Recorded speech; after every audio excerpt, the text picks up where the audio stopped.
Los famosos diseñadores Dolce y Gabbana, inspirados en la mitología griega, revivieron el espíritu clásico en el año 2019, convirtiendo el Templo de la Concordia en algo más que un escenario de pasarela, una obra de arte en acción. El Templo de la Concordia es un templo griego de la antigua ciudad de Graz, hoy Agrigento, en Italia, lo que se consideraba la Magna Grecia. Fue construido en los años 440-430 a.C. y por su estado de conservación es considerado además uno de los edificios sagrados de la época clásica más notables. El desfile realizado por Dolce y Gabbana muestra que aún hoy las formas de la antigüedad griega siguen inspirándonos, continúan interpelando desde el arte a la ciencia, desde la economía a la política. Por eso, Grecia es cuna de la cultura occidental. Y en una retrospectiva vamos a viajar del desfile de Dolce y Gabbana a la Grecia antigua. Bienvenidos a un viaje en el tiempo. Bienvenidos a la época clásica y al siglo de Pericles. Conocemos este bajorrelieve con el nombre de Atenea Pensativa, posiblemente tallado entre los años 460 y 430 a.C. En él vemos a la diosa de la inteligencia y la sabiduría, patrona de Atenas, vestida con el peplo ático y el casco corintio, apoyándose en su lanza clavada en el suelo, mientras levemente inclina la cabeza y señala su frente con el índice de la mano izquierda. La diosa contempla una lápida. La postura de Atenea hace pensar que está contemplando, abrumada, una terrible catástrofe que se cierne sobre la ciudad que patrocina. En el año 430 a.C., mientras Atenas luchaba contra Esparta en las guerras del Peloponeso, sucedió una epidemia devastadora que, según cuenta el historiador Tucídides, llegó desde Etiopía, pasando por Egipto y Libia, e ingresó a Atenas a través del puerto del Pireo, diezmando a los habitantes que estaban refugiados en la ciudad. El ejército espartano, contemplando el humo de las piras funerarias, se retiró por temor a contraer la enfermedad. Lamentablemente, dice Tucídides, la plaga se volvió a repetir en los años siguientes. Pero en el 429 a.C., la epidemia se cobró a una de sus víctimas más reconocidas, Pericles, el brillante estadista y estratega. Con su muerte se inició el declive de la democracia ateniense, mientras la visión del mundo centrada en la polis entraba en decadencia. La crisis de los antiguos valores provocó el surgimiento de los sofistas, maestros de retórica que enseñaban el relativismo. Sin embargo, tuvieron su contrapartida en Sócrates, el ciudadano ejemplar, el filósofo que llevaba a descubrir la verdad en el interior de sí, maestro de Platón, y con ambos la filosofía se abrió paso a los problemas del hombre. Pericles fue un estadista, orador y general durante el período que se considera como la Edad de Oro de Atenas. Este período, de hecho, se ha llamado la Era de Pericles debido a su influencia, y no solo en el esplendor de su polis ateniense, sino en la influencia que tuvo sobre toda la historia griega durante el siglo V a.C. e incluso después de su muerte. Promovió las artes, la literatura y la filosofía. Aumentó el poder de Atenas sobre el resto de las polis mediante el uso de la Liga de Delos para formar el Imperio ateniense, y dirigió su ciudad a través de la Primera Guerra del Peloponeso entre el 460 y el 446 a.C. y los 2 primeros años de la Segunda Guerra del Peloponeso, 431 a 404 a.C.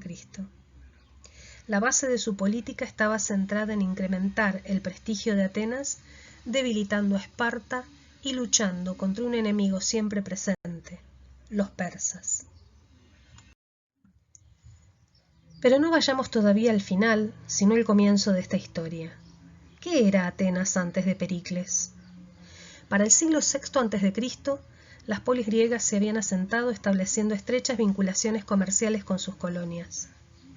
Y ahí estaban esas prósperas polis: Atenas, Esparta, Tebas, Corinto, Argos, Mégara, Delfos, Mesenia, Pilos, Éfeso y podríamos continuar enumerando las muchísimas polis, cada una con su propio gobierno, leyes, ejércitos y escudos.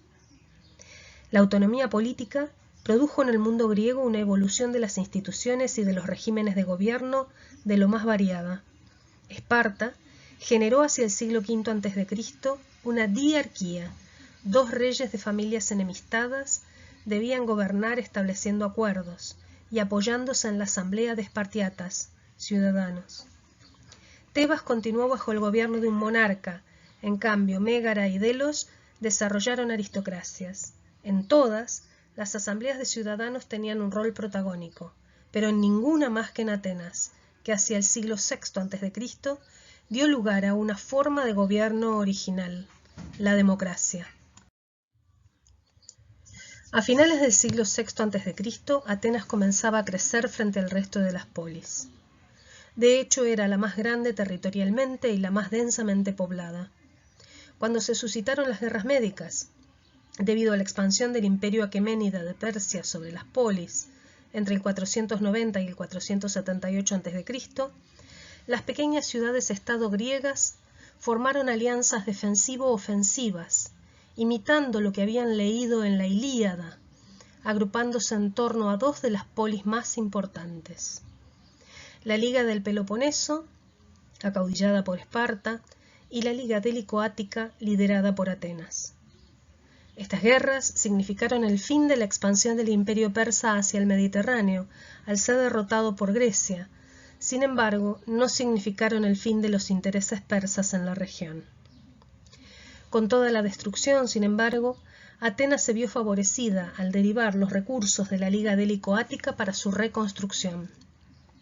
En el lapso de unos 15 años, los atenienses lograron la hegemonía sobre el Egeo. Como puerto privilegiado dominaron el comercio, establecieron una fuerte industria naviera cuyos astilleros demandaban trabajadores, muchos venidos de otras polis de Grecia. El poderío comercial iba de la mano del poderío militar, llegando a establecer bases militares conocidas como cleruquías, en islas y en zonas vinculadas a las rutas de navegación. La cultura se favorecía con el patrocinio de artistas, filósofos y sabios. Recordemos que por entonces ser filósofo y ser científico eran cuestiones inseparables. También se celebraban las fiestas panateneas, en homenaje a la diosa, en donde se proponían certámenes de ingenio, canto, teatro y poesía. El florecimiento de Atenas llegaba a su cumbre con la original creación de la democracia. Así que la democracia en Atenas tenía unos cuantos años ya, cuando Pericles entró en escena. El sistema de gobierno ateniense se originó hacia el siglo VI a.C. y sufrió numerosas reformas con el paso del tiempo. Sin embargo, estaba fundado en 3 sólidos pilares: la libertad, la igualdad ante la ley, isonomía, y la isegoría, es decir, la equidad de la palabra, para que el valor de la palabra sea el mismo para todos los ciudadanos, sean ricos o pobres. El cuarto pilar, podría decirse, era una ciudadanía activa, participativa, que se hacía cargo de la responsabilidad de gobernar la polis, pero que sin embargo contrasta con nuestro concepto actual, porque no todos eran ciudadanos. Por eso hablamos de una ciudadanía restringida. Los ciudadanos eran aquellos que habían nacido en Atenas y cuyos padres eran atenienses. Por lo tanto, la ciudadanía se heredaba. Por otro lado, los ciudadanos conformaban la eclesia o asamblea, órgano máximo de gobierno. En la eclesia encontramos a los ciudadanos organizados por demos, es decir, barrios. Estos ciudadanos son varones mayores de 16 e integran por sorteo anual y gratuito, no cobran un sueldo, las distintas magistraturas como el Consejo de los 500 o los tribunales de la Elie, llamados también los tribunales populares. También la Eclesia Tiene dos órganos, que son los 10 estrategas que dirigen la política exterior y el ejército, y los 10 arcontes que presiden los tribunales y se encargan de los actos religiosos. Como vemos, esta democracia ateniense es una democracia restrictiva, pero también ciertamente nos señala dos elementos interesantes. El primer elemento es que es una democracia directa, en donde los ciudadanos van a gobernar la polis. Por lo tanto, el ejercicio del poder político no es un derecho, sino una obligación. Y es obligación del ciudadano asistir a la asamblea. En el siglo de Pericles, las artes recibieron un gran impulso. En arquitectura predominaron las obras de carácter religioso, como fueron los santuarios y los templos. Las construcciones más importantes de este período fueron el templo de Zeus en Olimpia, el templo de Apolo en Delfos, y la más importante de todas, la reconstrucción de la Acrópolis de Atenas, con el templo máximo dedicado a Atenea, patrona de la ciudad, el Partenón. Entre los escultores más destacados encontramos a Fidias, autor de dos inmensas estatuas criselefantinas, como fueron Atenea, situada en el interior del Partenón, de la que ya no hay ningún vestigio, y Zeus en el santuario de Olimpia. Otros importantes escultores de este siglo fueron Mirón y Polícleto. Entre los grandes pensadores de la época se destacó Demócrito, con su teoría atomista del universo, y también los que ya hemos mencionado, los sofistas, maestros de retórica y de oratoria. Entre estos, los más importantes fueron Protágoras de Abdera y Pródico de Ceos. También se destacaron los historiadores, Heródoto, que escribió las guerras médicas, y Tucídides, que dejó escrita la obra más grande de la antigüedad sobre la guerra del Peloponeso. También encontramos al historiador Genofonte, que dejó una obra sobre los primeros años del siglo IV a.C. Pero sin dudas, la más acabada expresión artística del siglo V a.C. fue el teatro.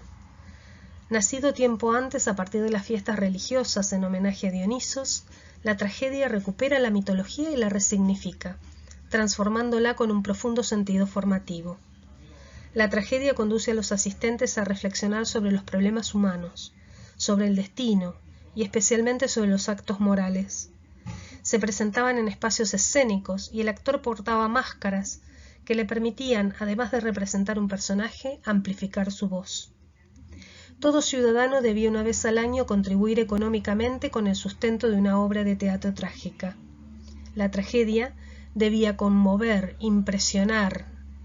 El asistente no era un mero espectador, sino un partícipe de cuanto sucedía. Por lo general se representaban en trilogías. El autor más conocido de tragedias en tiempos de Pericles fue Sófocles. Hasta aquí presentamos los rasgos generales del siglo de Pericles.